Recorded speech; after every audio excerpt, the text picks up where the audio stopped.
Hello, I'm Kaye, Senior Editor at ClickZ, and with me is my fellow reporter Jack Marshall. And we paid $4.99 yesterday to download the Wired iPad app, and we were pretty excited to check out what the ads would look like. We expected a lot of cool interactive stuff going on. It's Wired after all. And we have to say we're a bit disappointed. So what we thought we'd do is kind of walk you through a few examples of some of the best and some of the not so great. So here we have Wired's June 2010 edition.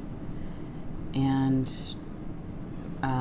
just wanted to show you a few examples of ads that are employing some form of interactivity, but sort of basic things like Mercedes has a video, go to the next page, and you've got IBM with, if you can see, it's very tiny, but there's a click through to ibm.com/smarterplanet, and we don't need to click through on that one, but,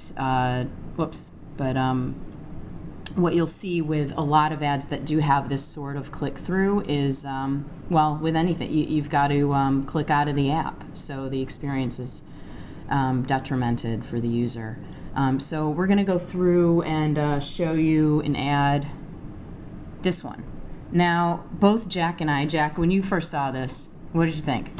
Well, yeah, I mean, my initial reaction was to touch it and to try and interact with it. Right, I mean, it says touch expert and it says in touch with your time. In touch with time, yeah, and also even just this little logo down in the corner here. Yeah, those icons like scream out, I will change if you touch me. Yeah. And nothing happens. And I think that, you know, this is like a prime example of something that really cries out for interactivity and is just a print ad repurposed for the iPad, and there are tons of examples of this approach or sort of lack of innovation going on throughout this this app. So we're going to go forward a little bit further. Actually, we're going to show you an ad from Intel. Okay. Now you see this when you first go to the Intel ad.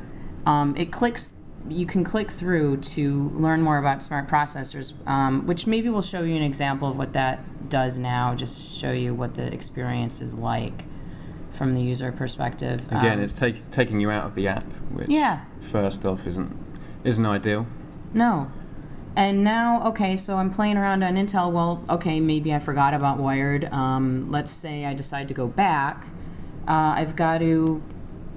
I go back to my main desktop and I have to go click the app. And now the good thing is it brings me back to the ad I was on, so I don't lose my spot there.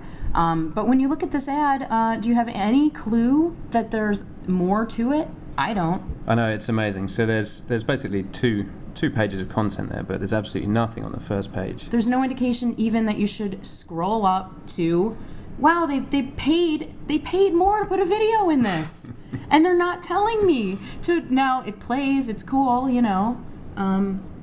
Do we have sound? We do, but no big deal. But who knew? Okay, so now let's go to the index interface, and we're going to check out one of the better examples of ads. This is for True Blood, the TV show, HBO. Okay, so this one, it looks pretty cool. So again, well, scroll up. One thing just to point out on the first page, I mean, that was lacking in the Intel ad is at least this, you know, this, there's direction from a usability minor indication that there's some more content, because otherwise you're going to skip straight over it. Right. Okay. The more content, though, is, well, a little bit kind of flat. I mean, literally, it's just still images from multiple episodes of season 2. This is a ad for the season 2 DVD set. So basically, you click to an image, it gives you a little recap of an episode. But you know, hey, they tried. It would have been a lot cooler if it was video, though, I think. Yeah, definitely. It seems like a missed opportunity there. And it's also interesting that they chose to do that instead of promote the upcoming season with like a trailer, or both, like have the trailer in the video and then, you know, these episode recaps or something. I don't know. Yeah. I mean, there is at least a call to action down there to buy now. Right. But okay, so now, I mean, after this, there are several examples of ads that are literally the print ad with nothing else going on. I mean, nothing. This has a click-through, but again, you have to leave the app. So let's see what's cool after this. Now, there's been a lot of talk, a few stories out about the Olympus ad in here, which is one of the cooler ones, I guess. Again, all these ads we're flicking past are just essentially most of these, yeah, nothing going on. It's just print, and maybe, if you're lucky, the URL is actually enabled for click-through. Okay, so here is the Olympus ad, and you know, it looks nice. This is the first page. Nothing to click through on, though. Now, let's get rid of that. There's also no indication that there's more. Yeah, again, I mean, you know, if you're flicking through and you come across a tutorial content, you're likely to, you know, to try and dive in. But if you come across an ad, no, chances are you're going to skip straight over it. Yeah. Which, I mean, obviously, you know, this ad itself does include some interactive elements, but it would seem obvious to me to include those on the first page rather than hiding them deep in the ad itself. Yes, and I mean, this is nice. It shows you different capabilities the camera has, but I have to say this is major lost opportunity and like confusion causing. Both Jack and I thought this was a video, and it isn't.